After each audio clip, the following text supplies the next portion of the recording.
Hello students, welcome to एनिसॉल institute. I am Lovejeet. तो हम जो लेक्चर्स में कर रहे थे न्यूमेरिकल्स यंग्स मॉडुलस के, लास्ट लेक्चर में भी किया। अब अगेन जो दूसरा न्यूमेरिकल है वो है why steel is more elastic than rubber. तो जिन्होंने लास्ट लेक्चर्स नहीं देखे हैं स्टूडेंट्स, प्लीज जाकर के पहले वो देख लो, क्योंकि आपको डाउट हो सकता है। और इस न्यूमेरिकल को करने के लिए हम सबसे पहले यंग्स मॉडुलस के बारे में थोड़ा बता देता हूं मैं।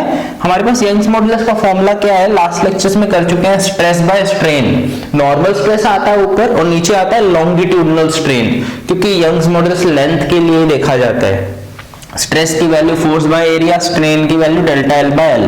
तो फाइनली ये फॉर्मूला बन के आता है F L by E delta L. तो लास्ट बार भी हमने ये फॉर्मूला लिखा था और न्यूमेरिकल भी सॉल्व किया था। अब मैं आपको एक चीज बता दूं कि अगर किसी मटेरियल का यंग्स मॉडुलस ज्यादा है तो उसमें हम कह सकते हैं कि उसकी इलास्टिसिटी ज्यादा है। तो याद रखना ये चीज, if young's modulus is more than elasticity is more. तो हम ये प्रूफ कर देंगे कि जो स्टील है, स्टील का यंग्स मॉडुलस ज्यादा है तो उसकी इलास्टिसिटी भी ज्यादा है। अब प्रूफ करने के लिए सबसे पहले हम लिख देते हैं फॉर स्टील, स्टील के लिए यंग्स मॉडुलस लिखेंगे। यंग्स मॉडुलस की वैल्यू यहाँ पे मैं गामा एस लिख देता हूं। और देखो क्या है, हम सेम ही फोर्स अप्लाई करेंगे दोनों के ऊपर। स्टील के ऊपर भी उतनी फोर्स अप्लाई करेंगे, रबड़ के ऊपर इतनी फोर्स अप्लाई करेंगे, बट उसकी लेंथ जो है वो, मैं लेंथ भी स्टार्टिंग में सेम ही लेते हैं। इसकी लेंथ को एल एस लिख देते हैं और एरिया दोनों का सेम ही लेते हैं। क्लियर, एरिया अभी तो लेंथ भी सेम है बट मैंने इसे एल एस से डिनोट किया है। एरिया दोनों का सेम है, क्रॉस सेक्शन एरिया। और दोनों में लेंथ इंक्रीमेंट सेम नहीं होगा, क्योंकि देखो अगर आप सेम ही फोर्स स्टील पे लगा रहे हो, उतनी ही फोर्स अगर आप रबड़ पे लगा रहे हो, आप इमेजिन करो कि कौन ज्यादा खिंच जाएगा। रबड़ ऑब्वियसली ज्यादा खिंच जाएगी। ज्यादा खींचने का मतलब ये नहीं होता कि वो ज्यादा इलास्टिक है। इलास्टिक नेचर का मतलब होता है कि ज्यादा खींचने के बाद उसकी क्या एबिलिटी है कि वो अपनी पोजीशन पे दोबारा वापस आ सकती है। क्योंकि अगर रबड़ की बात करें, रबड़ को ज्यादा फोर्स लगाने से वो टूट जाएगी। उसकी इलास्टिसिटी जो है वो किसी पर्टिकुलर लिमिट तक ही रहती है, उसके बाद वो खत्म हो जाती है। वो भी मैं ग्राफ में डिस्कस करेंगे नेक्स्ट लेक्चर्स में कि कोई वायर है उसकी इलास्टिसिटी किस तरह से बिहेव करती है। ओके, तो हमने ये लिख दिया गामा एस की वैल्यू। क्लियर, हम दूसरी साइड रबड़ के लिए लिख देते हैं। फॉर रबड़ के लिए क्या होगा, यहां पे गामा आर लिख देते हैं, F l are bye A delta l are. Clear, ये हमने लिख दिया। अब जस्ट हमने क्या करना है, दोनों को डिवाइड करा दो, because we have to compare the young's modulus values. Divide कराएंगे तो क्या आएगा,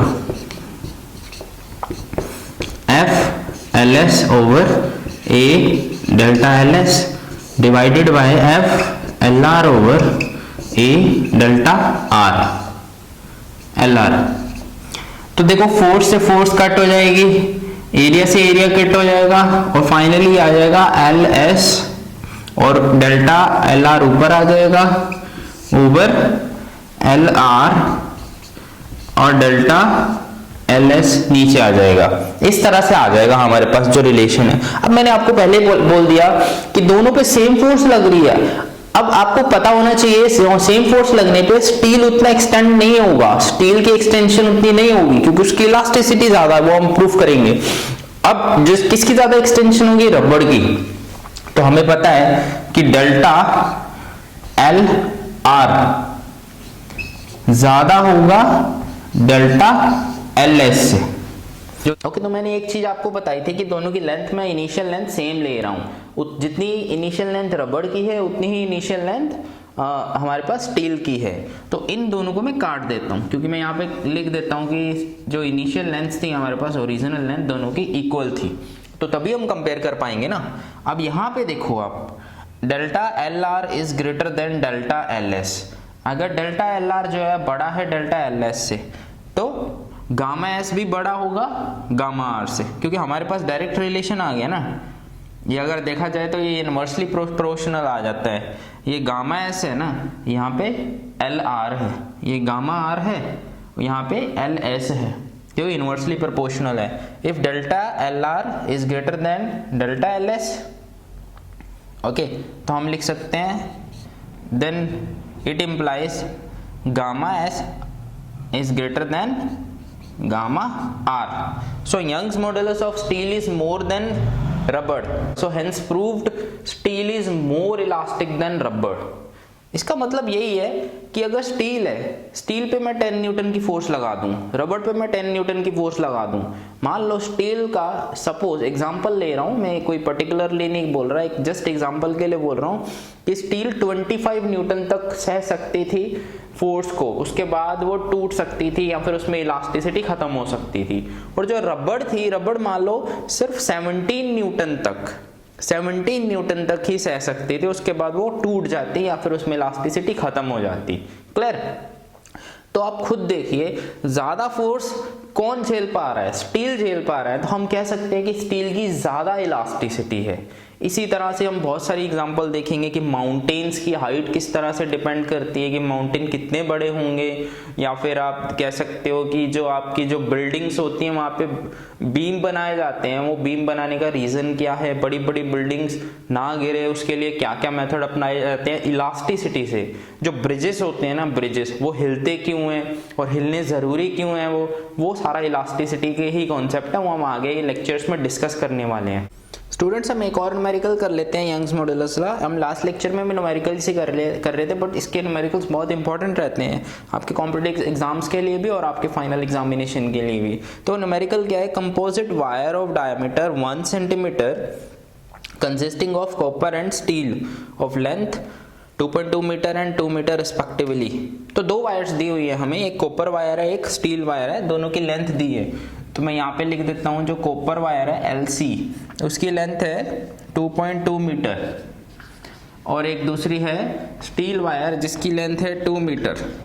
तो एक चीज याद रखना है, कंपोजिट वायर दी हुई है, मतलब एक ही वायर है ये, और कुछ हिस्सा जो है वो कॉपर का है, कुछ हिस्सा जो है वो स्टील का लगा हुआ है। मान लो इस साइड कॉपर लगा हुआ है इतने हिस्से में, और इस साइड जो है वो स्टील लगा हुआ है यहाँ पे।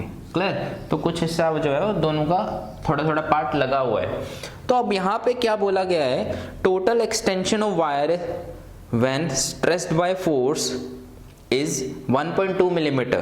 तो किसी फोर्स से अगर हम स्ट्रेच करते हैं इस वायर को, तो हमारे पास जो टोटल एक्सटेंशन आती है, टोटल एक्सटेंशन आ रही है, इंडिविजुअली एक्सटेंशन नहीं आ रही है, टोटल एक्सटेंशन कितनी गिवन है?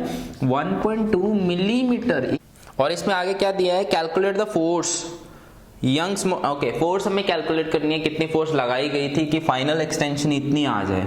तो मैं मान लेता हूं कि जो कॉपर की वजह से एक्सटेंशन आई वो डेल्टा L1 है, और जो स्टील की वजह से एक्सटेंशन आई वो डेल्टा L2 है। मतलब ये दोनों जो एक्सटेंशंस को मिला के जो फाइनल एक्सटेंशन है वो गिवन है हमें, मतलब delta L1 plus delta L2 जो है वो हमें गिवन है। कितना गिवन है? 1.2 मिलीमीटर, मतलब 1.2 इंटू 10⁻³ मीटर, अगर मीटर में कन्वर्ट करें तो ये हमें गिवन है। हमें इंडिविजुअल भी निकालनी पड़ेगी, हमें डेल्टा L1 भी निकालना पड़ेगा अगर हमें फोर्स चाहिए। अब फोर्स कौन से फॉर्मूले से आ सकती है? क्वेश्चन में दोनों के यंग्स मॉडुलस गिवन है। यंग्स मॉडुलस कितने हैं दोनों के?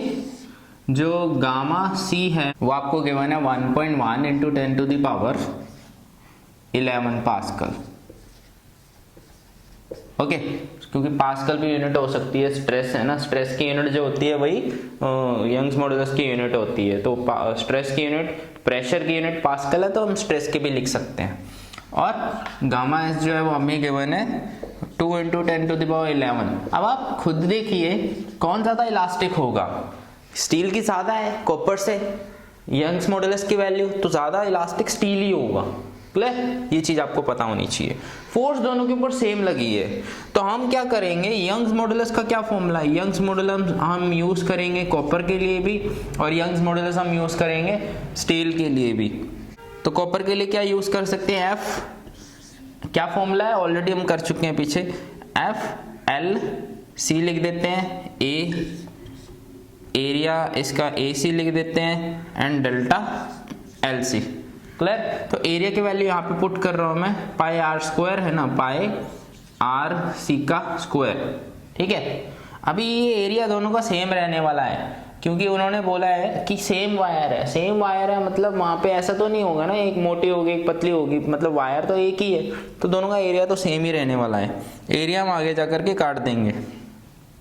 ओके, तो गामा S की क्या वैल्यू आएगी? FLS ओवर पाई RS का square delta L S. Okay, अब just we have to divide both the terms. अब दोनों को डिवाइड करा दो, gamma C over gamma S क्या आ जाएगी, एफ एल सी ओवर पाई आर सी का स्क्वायर। वैसे ये लिखने की ज़रूरत नहीं है क्योंकि कट जाएगा, बट फिर भी हम एक कंफर्मेशन के लिए लिख रहे हैं। अगर ये सेम ना होता तो ये नहीं कटता, डेल्टा एल एस, तो ये कट जाएगी ये वाली टर्म। ओके, तो यहाँ पे फोर्स भी कट जाएगी। ओके, फोर्स भी कट जाएगी, बस हमें मिल जाएगा l C over this, l s over this. अब हमें ये वैल्यूज गिवन है, एल सी की वैल्यू भी पता है हमें और एल एस की वैल्यू भी पता है, वो हम फिल कर देंगे यहाँ पे। फाइनली मिलेगा क्या, l c delta L s over l s delta l r, sorry l c. Okay, तो ये हमें मिल जाएगा। अब हम सारी वैल्यूज पुट करा देंगे इसमें, गामा सी की वैल्यू, गामा एस की वैल्यू, सारी वैल्यूज पुट करवाओ। गामा सी की वैल्यू कितनी है, 1.1 into 10 to the power 11 over gamma S की value 2 into 10 to the power 11 is equal to L सी की वैल्यू कितनी है 2.2 वैल्यू रख देंगे और एल एस की वैल्यू कितनी है 2 है। ओके, हमें मिल जाएगा delta L s over delta l c. सारा कटिंग करवाने के बाद, तो ये पूरा सॉल्व करने के बाद जो फाइनली हमारे पास जो रेशियो आती है वो आती है डेल्टा, आप खुद वेरीफाई कर लेना, l s over delta l c जो है वो आ जाता है 1/2। इसका क्या मतलब हुआ कि एल सी को उधर ले जाते हैं, डेल्टा एल सी जो है वो 2 टाइम्स डेल्टा एल एस है। क्लियर? ये हम क्यों निकाल रहे हैं, क्योंकि हमें फोर्स निकालनी है। फोर्स निकालने के लिए हमें की कोई एक एक्सटेंशन गिवन होनी चाहिए। ओके, तो हमारे पास ये वैल्यू आ गई, ये वैल्यू हम यहाँ पे रख देंगे, ये 1 2 लिखा है ना मैंने, तो यहाँ पे लिख देते हैं सी एंड एस। ओके, वो वैल्यू हम यहाँ पे रख देंगे, एल सी की value 2 delta L s plus delta L s equal to 1.2 into 10 to the power -3 metre. तो यहाँ पे जब हम वैल्यू रखेंगे यहाँ आ जाएगा 3 delta L s equal to 1.2 into 10 to the power -3। तो डेल्टा एल एस की जो वैल्यू आएगी डिवाइड करने के बाद वो आएगी 0.4 into 10 to the power -3। Okay, अब ये वैल्यू हमने क्यों निकाली है, ये वैल्यू इसलिए निकाली है क्योंकि हमें फोर्स निकालनी है। देखो गामा का क्या फॉर्मूला होता है, गामा का फॉर्मूला होता है F L over a delta L. यहाँ से फोर्स की वैल्यू क्या मिलती है, अगर उसको उधर ले जाए बाकी टर्म्स को, ए डेल्टा एल ओवर एल, तो हमारे पास देखो डेल्टा एल गिवन होना चाहिए था क्योंकि हमें फोर्स चाहिए।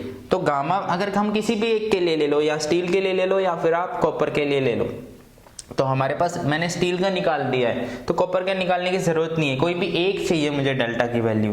तो स्टील के आगे तो हम क्या कर सकते हैं, यहाँ पे डेल्टा एल की वैल्यू फिल करके गामा की वैल्यू, ए की वैल्यू, एल की वैल्यू, सारी वैल्यू फिल कर देंगे हम यहाँ पे। तो यहाँ पे गामा की वैल्यू कितनी है स्टील के लिए 2 इंटू 10 टू पावर 11, एरिया जो है पाई आर स्क्वायर, तो एरिया कितना आ जाएगा पाई आर स्क्वायर। अब देखो आर आपको ना गिवन है क्वेश्चन में, आपको स्टार्टिंग में क्वेश्चन में गिवन है कि डायमीटर उस फायर का 1 सेंटीमीटर है, ये मैंने लिखा नहीं है यहाँ पे, बट हमें डायमीटर गिवन है 1 सेंटीमीटर, तो रेडियस आ जाएगा 0.5 सेंटीमीटर, तो मतलब 0.5 into 10 to the power -2 metre, तो मीटर में कन्वर्ट कर दिया मैंने इसको। जब ये भी वैल्यू यहाँ पे फिल कर देंगे 22/7 into 0.5 into 10 to the power -2 का स्क्वायर, और डेल्टा एल आ चुका है 1.2 into 10 to the power -3 divided by एल। एल कितना है स्टील के लिए 2, तो ये सब सॉल्व करने के बाद 3.14 into 10 to the power 3 newton अब देखो ये हमारे पास वैल्यू आ गई फोर्स की। जस्ट हमने क्या किया, हमने देखो हमें क्वेश्चन थोड़ा सा घुमा के दिया हुआ था कि एक ही वायर है, एक ही वायर में स्टील का कुछ हिस्सा है, कुछ हिस्सा कॉपर का लगा हुआ है। अब हमने क्या करना था, वहां से हमें उन्होंने टोटल एक्सटेंशन गिवन दे दी थी, टोटल एक्सटेंशन गिवन दे दी थी, बट हमें इंडिविजुअल एक्सटेंशन नहीं पता थी, क्योंकि फोर्स निकालने के लिए इंडिविजुअल एक्सटेंशन चाहिए। तो इसीलिए डेल्टा एल निकालने के लिए हमने सब कुछ किया। हमने पहले डेल्टा एल निकाला सी के लिए या फिर कॉपर के लिए या फिर स्टील के लिए, और यहाँ पे पुट करने के बाद फोर्स आ गई। आई होप आपको ये समझ आ गया होगा। कैलकुलेशन मिस्टेक अलग चीज होती है, बट आपको कॉन्सेप्ट क्लैरिफिकेशन अलग चीज होती है। सो कैलकुलेट मिस्टेक इतनी बड़ी नहीं है, वो आप सॉल्व कर सकते हो बार बार प्रैक्टिस करके, बट कॉन्सेप्ट आपको क्लियर होनी चाहिए। अगर फिर भी आप इसमें आपको डाउट आता है तो मुझे पूछ सकते हो कमेंट में, और हमें मैसेज भी कर सकते हो किसी भी टाइम पे। Thank you very much.